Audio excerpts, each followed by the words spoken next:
വല്ലവനും വന്ന് വിലയിരുത്തുന്ന കാണുമ്പോ ഞാനങ്ങ് വല്ലാണ്ടായി. സ്വയം പോകി ഞാൻ, സ്വയം ദ്രോഹി, സ്വയം എന്നെ തന്നെ രക്തം കൊണ്ട് ഞാൻ എഴുതിയ വരി. കറുത്ത ക്ഷത്രിയനല്ല ശക്തനല്ലെന്ന മുഴുത്ത ചക്ക വീണ പച്ചാത്തമൊയില് ഈ പിത്തത്തടിയിൽ കത്തിക്കയാലും ഞാനൊന്ന് മരിച്ച് ഹരിച്ച് കൂടിച്ച് കേടിച്ച് വന്നിട്ട് കണക്കുകളൊക്കെ. എടാ, ഞാൻ എന്തിനെ കുറിച്ച് എഴുതിയെന്ന് എല്ലാവർക്കും അറിയാം. നിങ്ങൾ സെലിബ്രേറ്റ് ചെയ്യണ പാട്ട് ഇത്. അതായത് എന്റെ പാട്ടിന് ഏറ്റവും കൂടുതൽ സ്ട്രീമുള്ളത് സൂസൈഡ് നോട്ടിനാ. ഞാൻ പിന്നെ സന്തോഷിക്കണോ സങ്കടപ്പെടണോ എനിക്കറിയില്ല. ഞാൻ മരിക്കാൻ വേണ്ടി എഴുതിയ പാട്ടത്. അതെ, ഞാനേ ചാവാൻ വേണ്ടി എഴുതിയ പാട്ടത്. ചാവാൻ.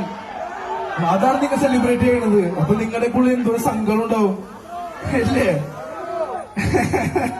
പുറത്ത് പറയാൻ പറ്റുന്ന എന്തോ സങ്കടം ഉണ്ടാവും. എന്ത് ചെയ്യാനാ, ജീവിതമല്ലടാ, എന്ത് ചെയ്യാനാ.